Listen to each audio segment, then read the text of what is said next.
Hey there, just wanted to do a quick video for anyone that is doing the peripheral artery disease exercise program. Make sure that you're progressing those walks. Very, very, very important to walk. Walking is going to help build those blood vessels. It's going to be painful, but there's a system to it.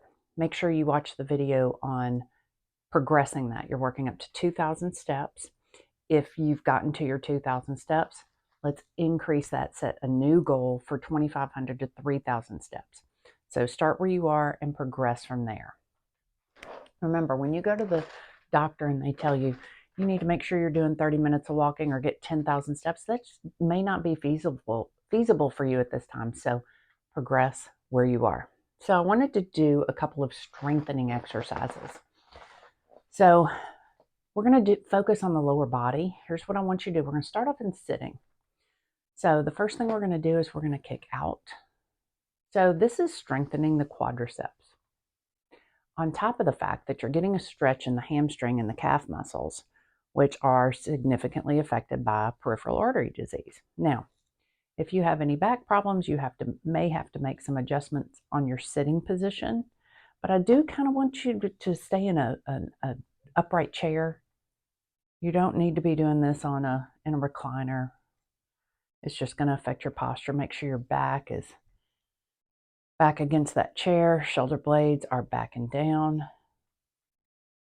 Make sure that you're breathing. So what you're going for with this is 8 to 12 repetitions.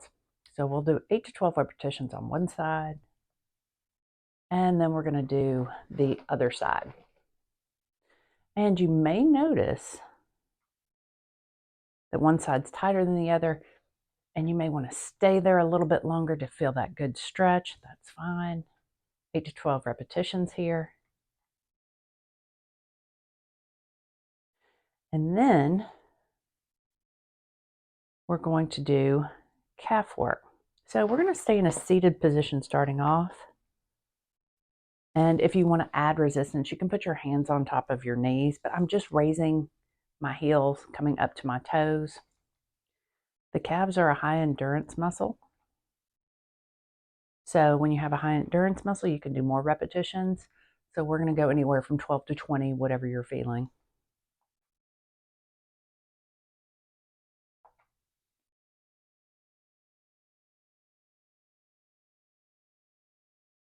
And then if you start to feel pain, you want to make sure that when you are feeling that pain, you want to take it to like up to a 4, and this includes your walking. So if you get to that 4, that moderate pain, rest until the pain goes away, and then you can start again.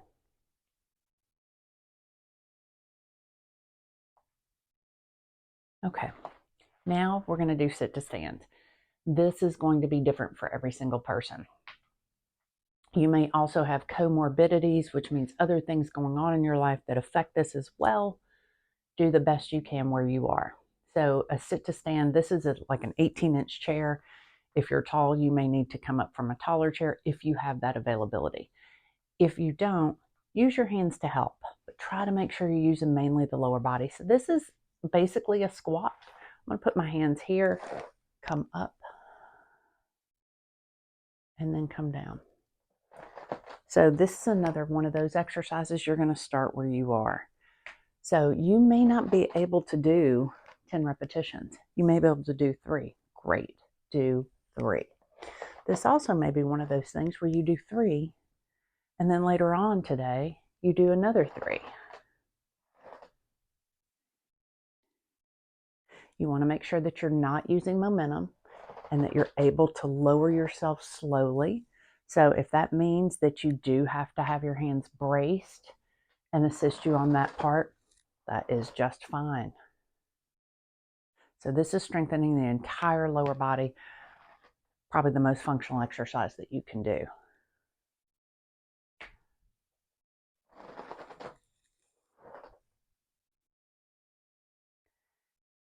So if you had to stop, that is just fine. I'm going to go to about 10 repetitions, and then I'm going to stay up.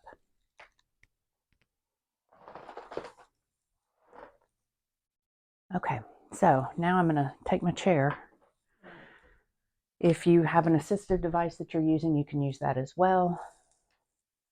I'm going to hold on to my chair and I'm going to bend one leg up and bring it back down. You can bring it all the way back if you want to, but it's not necessary. So I'm just going to bend that leg up as much as I can. What I should be feeling here is the hamstring tensing up and a stretch in the quadricep.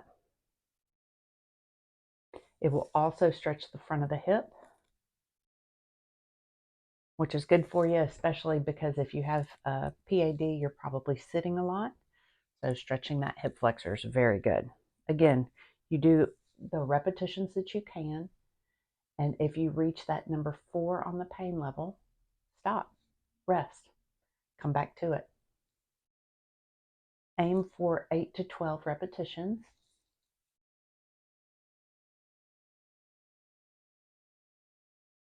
And then we're going to switch to the other side. So this back leg is going to come up. Make sure that you're not leaning forward, that you're keeping that body up straight.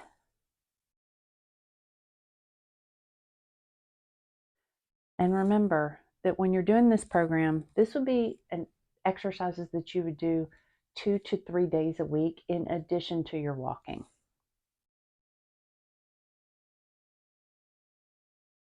And why do you need strengthening?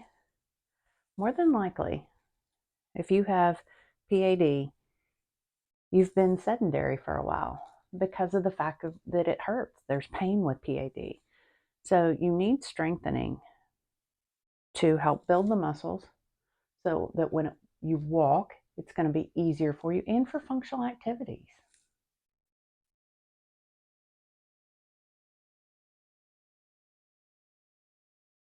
Okay, now I'm going to have a seat. My assistant says she's finished. If you feel confident with this, you can come into a stretch where you have this leg straight and hold it just to get a stretch in the back of the hamstring and calf.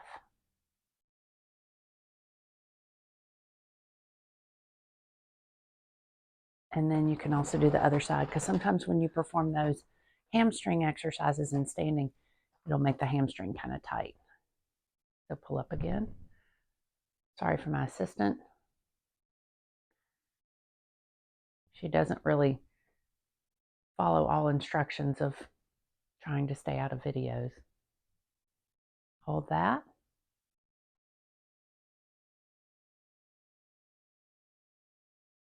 Perfect. So remember, what I want you to think about when you're performing these activities, or if you have stopped that walk, or if you haven't progressed that walk, keep moving forward.